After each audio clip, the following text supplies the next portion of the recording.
মুর্শিদাবাদে তৃণমূলের টিকিট পেলেন না ফারাক্কার বিধায়ক মনিরুল ইসলাম, লালগড়ার বিধায়ক মোহাম্মদ আলী, নবগ্রামের বিধায়ক কানাই চন্দ্র মণ্ডল, বড়োয়ার বিধায়ক জীবন কৃষ্ণ সাহা, জলঙ্গের বিধায়ক আব্দুর রাজ্জাক, বেলডাঙ্গার বিধায়ক হাসানুজ্জামান।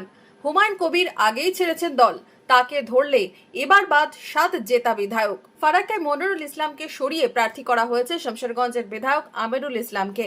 শামশেরগঞ্জ প্রার্থী হচ্ছেন সদ্য তৃণমূলে যোগ দেওয়া শিল্পপতি নূর আলম। বেলডাঙ্গায় হাসানুজ্জামানকে সরিয়ে প্রার্থী করা হয়েছে রেজিনগরের বিধায়ক রবিউল আলম চৌধুরীকে। রেজিনগরে প্রার্থী হয়েছেন দলের প্রাক্তন ব্লক সভাপতি আতাউর রহমান। লালগোলার বিধায়ক মোহাম্মদ আলীকে সরিয়ে প্রার্থী করা হয়েছে সদ্য তৃণমূলে যোগ দেওয়া ডক্টর আব্দুল আজিজকে। নবগ্রামে টিকিট দেওয়া হয়নি কানাই চন্দ্র মণ্ডলকে, সেখানে টিকিট পেয়েছেন প্রণব চন্দ্র দাস। জেলে রয়েছেন বড়োয়ার বিধায়ক জীবন কৃষ্ণ সাহা, সেখানে প্রার্থী করা হয়েছে কংগ্রেসের প্রাক্তন বিধায়ক প্রতিমা রজককে।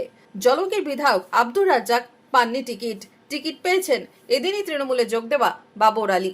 আগেই দল ছেড়েছেন ভরতপুরের বিধায়ক হুমায়ুন কবির, প্রয়াত হয়েছেন ডোমকলের বিধায়ক জাফিকুল ইসলাম।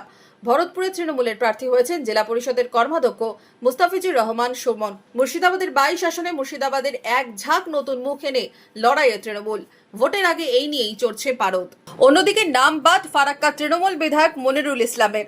নাম বাদ যেতেই বিদ্রোহ ঘোষণা মনিরুল ইসলামের। দল এখনই আপনাকে বলছি না, তবে আমি ফারাক্কা থেকে প্রতিদ্বন্দ্বিতা করছি।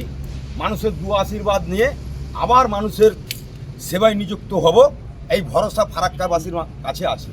আর কিছুক্ষণের মধ্যেই দেখতে পাবেন গণহারে পদাধিকারী যারা আছে গণহারে ইস্তফা দিবে।